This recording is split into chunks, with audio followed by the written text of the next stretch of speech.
Can you believe that it has been a full 6 months for most of us in Canada and the US in particular since COVID first hit us? I cannot believe it. Like I'm like, OMG, mid-March in Toronto, we went into remote working and here we are in mid-September, and 6 months, well, 6 months have both flown by like this and have dragged on and have felt so painful and so upsetting and so hard and so much more. As it happens, because I took time off, I was off for a week at the end of August. I've had therapy sessions since I have come back.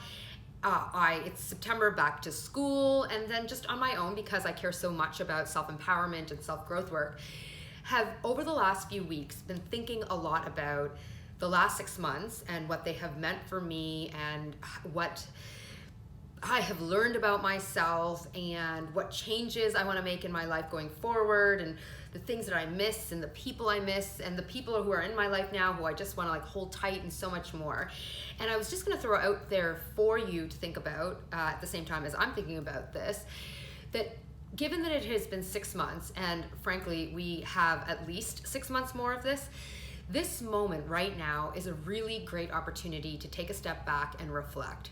Think about, what have you learned about yourself over the last 6 months? What are the new ways in which you are living? What are old practices that you have abandoned, thankfully? What are new practices that you have taken on that are really serving you? What are some old practices that you abandoned that would serve you now that you can reclaim? And so much more. I can tell you for myself, and you'll have heard this in many of my other videos, that I have had a really hard 6 months. Like the last 6 months, I've called it many times an emotional roller coaster, like up and down, sometimes within an hour, sometimes within the whole day.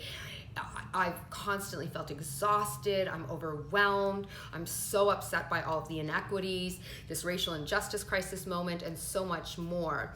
But I can tell you this, at the end of August, you'll have seen I took a week off since coming back to school, but also back to thinking about, how do I want 2020 to end for me? What do I want 2021 to be about?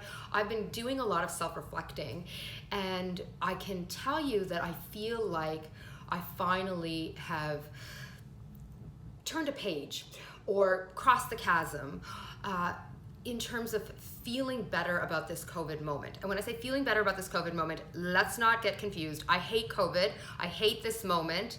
I hate this way in which we are all living.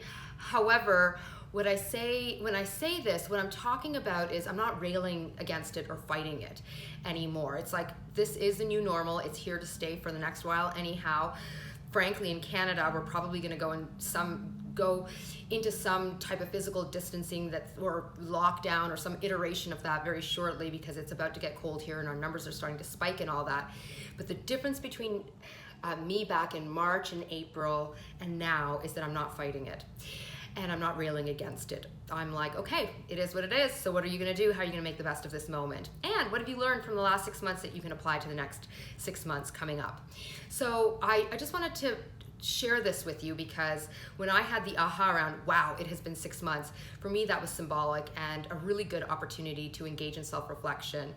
And so I'd love to hear from you. What have you been thinking about? What have you noticed? And are you using this as a self-check-in moment for reflection and growth and more? So as always, I love hearing from you, and thanks as always for watching.